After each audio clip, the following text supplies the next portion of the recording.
Washington, D.C., a city in the grip of a heat wave. Its households are bracing for higher electricity costs, and the government is trying to help. Kaylin Roach of the D.C. Sustainable Energy Utility does outreach to let especially lower-income residents know how tapping into communal solar projects like this one can help lower their bills. So this is a 502 kilowatt system, and that services about 143 income qualified district households across the district. And these systems can help district residents save up to $500 off of their electricity bills a year.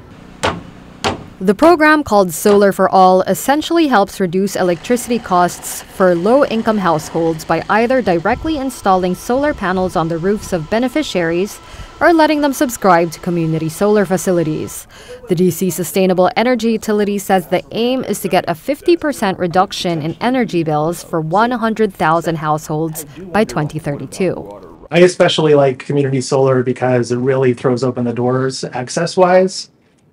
Because it doesn't matter, how old your roof is or if your property is shaded, anybody can participate in it. The way that our program operates in terms of making sure that the funds are helping to incentivize installers and developers so that they have resources needed to make it economically viable and also spur on more innovation and more participation in the solar field.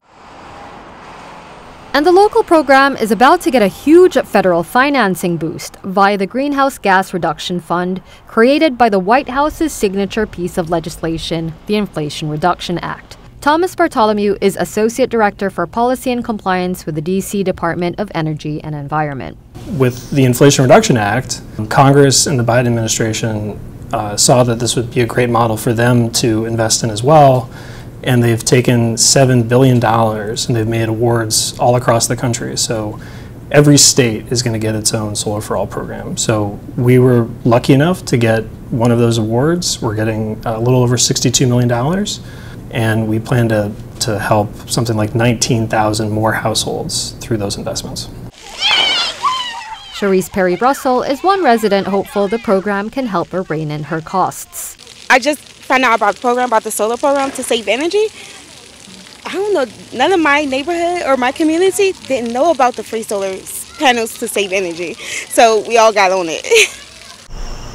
The neighborhood's residents mostly acknowledge there is help available, but say more can be done.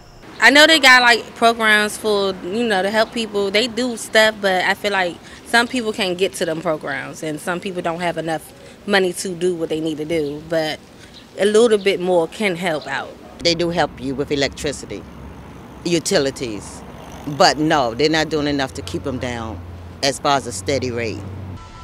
Legislation that would step up these forms of assistance is not without its critics. Presidential candidate Donald Trump has vowed to reverse the Inflation Reduction Act. It's certainly a possibility, given what candidate Trump has said about these and other programs. Well, Congress and the president can always change the laws. That is how that all works. I do think that the idea behind the Inflation Reduction Act is a really good idea, and the idea of incentivizing clean energy. And I think it's hard to defeat a good idea in the end.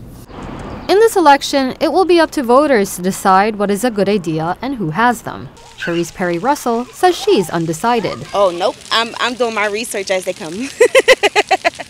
I'm doing my research as they come. After a scorching summer of campaigning sets up the election in the fall, many here hope solar is here to stay, whatever the political weather.